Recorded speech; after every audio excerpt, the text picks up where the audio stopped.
Pinocchio, a Walt Disney classic.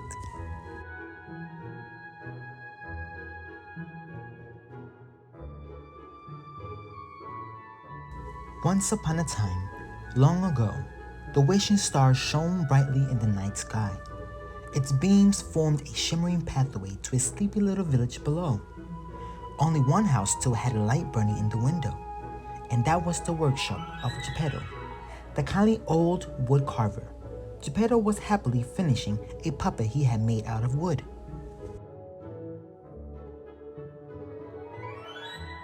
"The only thing left to do now," said Geppetto to the puppet, "is to give you a name. Let's see. I shall call you Pinocchio." "What a grand name for such a handsome boy," Jiminy Cricket said with a chirp. That night, as Geppetto lay in bed, he looked out at the bright evening star and made a wish. Geppetto wished that Pinocchio were a real boy. Then he drifted off to sleep. Suddenly, the Blue Fairy appeared in Geppetto's workshop. "Good Geppetto," whispered the fairy, "you have given so much happiness to others. You deserve to have your wish come true." Then, with a wave of her wand, the Blue Fairy brought Pinocchio to life. Am I a real boy?" Pinocchio asked the Blue Fairy. "No, Pinocchio," she answered. "First, you must prove yourself brave, truthful, and unselfish. You must also learn to choose between right and wrong. Your conscience will help you." "What's a conscience?" asked Pinocchio. "That's a small voice that people don't always listen to," Jiminy Cricket answered. The Blue Fairy made Jiminy Cricket kneel down before her, and she dubbed him Pinocchio's official conscience. It would be his job to see that Pinocchio did only what was right. Then the Blue Fairy vanished. When Geppetto awoke, he could not believe his eyes. "My wish has come true!" he shouted. "Pinocchio is alive!" Although Geppetto soon realized that Pinocchio was still made out of wood, it mattered little to him. "I shall love you just the way you are," he told Pinocchio. Then he explained that Pinocchio had to go to school, like all boys. And so, that very morning, Pinocchio happily set off.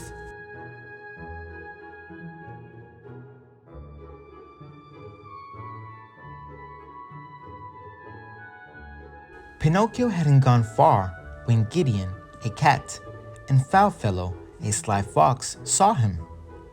Foulfellow thought, "A wooden boy with no strings? I'll bet Stromboli the puppeteer would pay a pretty price for him." Foulfellow convinced Pinocchio that acting was the life for him and sold Pinocchio to Stromboli. That night, after Pinocchio had performed 2 rounds of applause, Stromboli locked him in a cage. "How am I ever going to get out of this horrible place?" said Pinocchio, sobbing. Just then, a voice called out, "Don't worry, Pinocchio, I'll save you." It was Jiminy Cricket. He had followed Pinocchio to Stromboli's caravan. Now Jiminy pulled, pushed, and shook the lock on the cage, but he couldn't get Pinocchio out.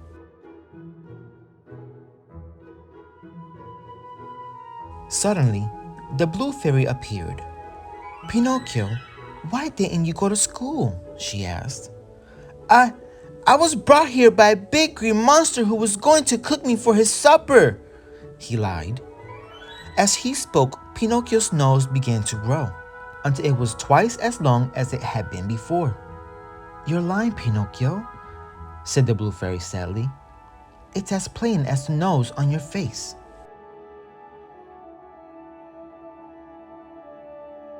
"Please give him one more chance," pleaded Jiminy Cricket. "I'll make sure he never lies again."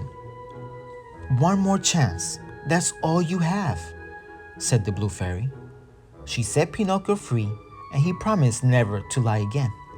The next day, he headed straight for school. But on his way, he was stopped by Foulfellow once more. "And where are you going on such a fine day?" said Fox with a sneer. "To school," replied Pinocchio. "Ha! School is no place for a boy like you," said Foulfellow, laughing. "If you follow me, I'll show you a place that's much more fun. Pleasure Island." "Don't go, Pinocchio," warned Jiminy Cricket. But Pinocchio did not listen, and before Jiminy knew it, Foulfellow had sold Pinocchio to the mean old driver of the Pleasure Island stagecoach. Jiminy Cricket hopped on the coach too, so he could keep an eye on Pinocchio. The coach was pulled by 6 unhappy donkeys. The coachman went from village to village, buying up all the boys he could. Once the coach was full, he raced to the ferry bound for Pleasure Island. Pinocchio sat beside a loudmouth boy named Lampwick. "Don't worry about a thing," said Lampwick with a chuckle. "Once we get to Pleasure Island, we won't have to listen to anyone or worry about what's right or wrong." On Pleasure Island, Pinocchio forgot everything the Blue Fairy had told him. He fought with the other boys, smoked a corncob pipe, tossed rocks through the windows, and yelled and screamed with all his might. Then he followed Lampwick down Tobacco Lane to the pool hall. "This is a great place, Lampwick," shouted Pinocchio.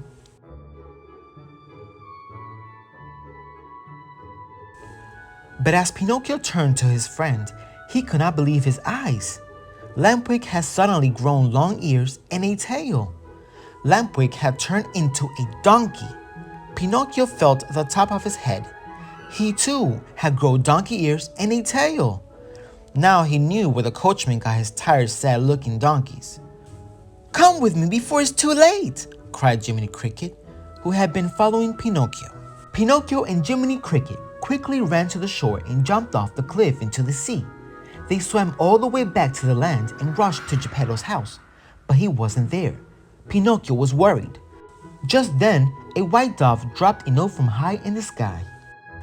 "It's from Geppetto," said Jiminy Cricket, "and it says he went looking for you and was swallowed by a whale named Monstro. He's trapped inside the whale." "I must find him," cried Pinocchio. He and Jiminy Cricket raced back to the sea. Soon they spotted Monstro and swam as close as they could to the whale. Suddenly, Monstro opened his mouth and gulped down a school of fish. Pinocchio was swallowed along with them. Inside the whale, Geppetto was fishing, and he felt a tug on his line. When he reeled it in, Pinocchio was at the other end.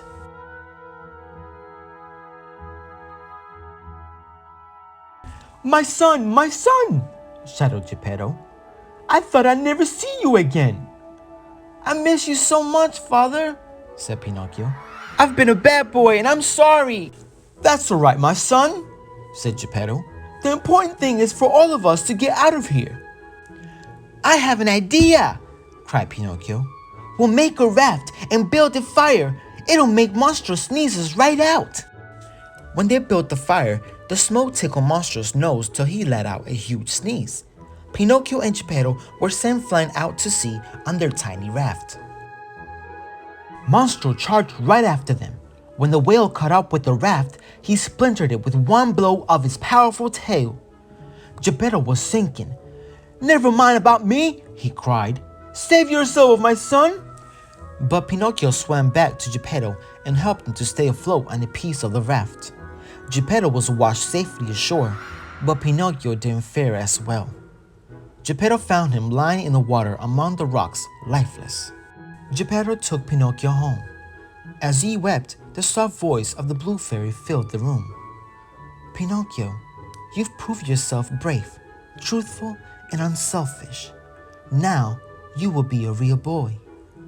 Pinocchio moved his arms and legs, blinked his eyes. He was alive and no longer wooden. Geppetto danced for joy. Jiminy Cricket was happy too. In Pinocchio, he has sure proof that when you wish upon a star, your dreams come true. The end.